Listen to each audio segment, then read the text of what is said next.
রোহিতপুরের ঐতিহ্য হইলো রোহিতপুরি লুঙ্গি। শুধু বাংলাদেশে না, পুরা বিশ্ব জুড়েই এই রোহিতপুরের নামটা শুধু লুঙ্গির জন্যই চিনি। যখন এটার মধ্যে বলানো হবে একটা একটা করে, ঠিক আছে, খাদ্য দেখেন চারি না দিলে বুঝবেন না, চারি দিবেন, প্রতিটা কিন্তু ইয়ে আছে। আচ্ছা, এই যে আমার নানি চারি দেন, চারি দেন, প্রতিটা কিন্তু ইয়ে আছে, একটা করে ফাঁকা, সুতার মতো। হ্যাঁ, একটা করে সুতা কাটতে কি কঠিন কাজ। এটা একটা চাকু দেয়া, একটা একটা করে সুতা কাটে, একটা একটা করে, প্রতিটা কিন্তু ফাঁকা আছে।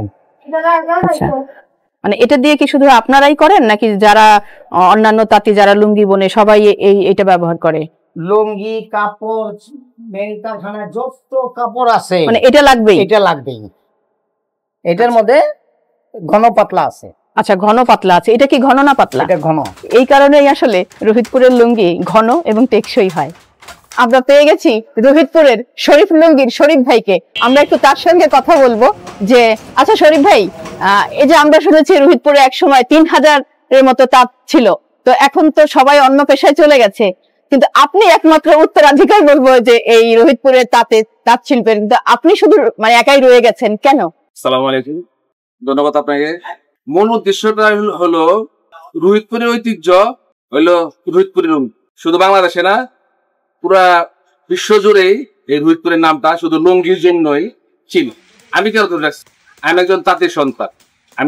আমার বাপ দাদার পেশাই ছিল লুঙ্গি, মানে লুঙ্গি বুনাই। আর আমি একজন ব্যবসায়ী হিসাবে ধরে রাখার উদ্দেশ্য হলো আপনার রোহিতপুরের লুঙ্গিটা মানে একদম বিলুপ্ত হয়ে গেছে।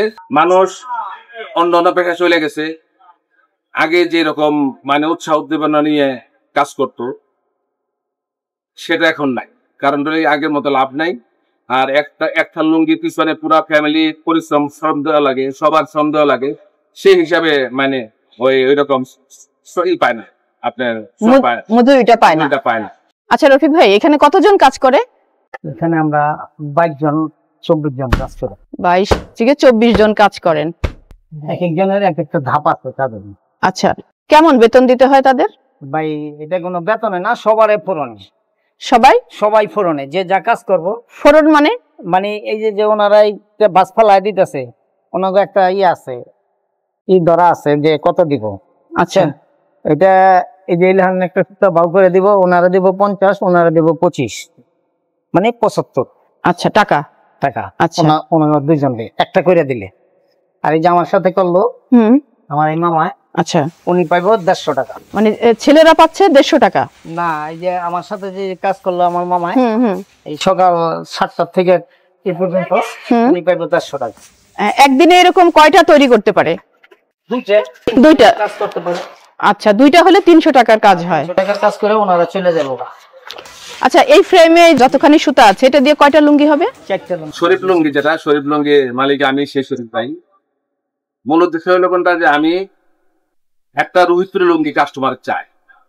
আমি যেন হাতে তৈরি রোহিতপুরি লুঙ্গি, আমার হাত দিয়ে যেন রোহিতপুরি লুঙ্গিটা তাদেরকে দিতে পারি। সেজন্যই মানে লাভের আশায় না, মানে ঐতিহ্যটাকে ধরে রাখার জন্য আমি এটা ধরে রাখছি। মানে একসময় কি এমন ছিল যে নতুন জামাইকে একটা লুঙ্গি দিবে, মানে সেটাও রোহিতপুরের লুঙ্গি হতে হবে? এরকমই ছিল যে একটা অন্তত রোহিতপুরের লুঙ্গি দিতে হবে।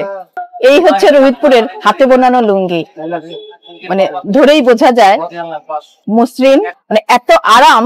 আমি কিন্তু আমার বরের জন্য একটা নিয়ে যাব এবং দেখবো কেমন আরাম। সিরাজগঞ্জের লুঙ্গি বলেন, কুষ্টিয়ার লুঙ্গি বলেন, যে জায়গার লুঙ্গি বলেন, এই রোহিতপুরের সিলভার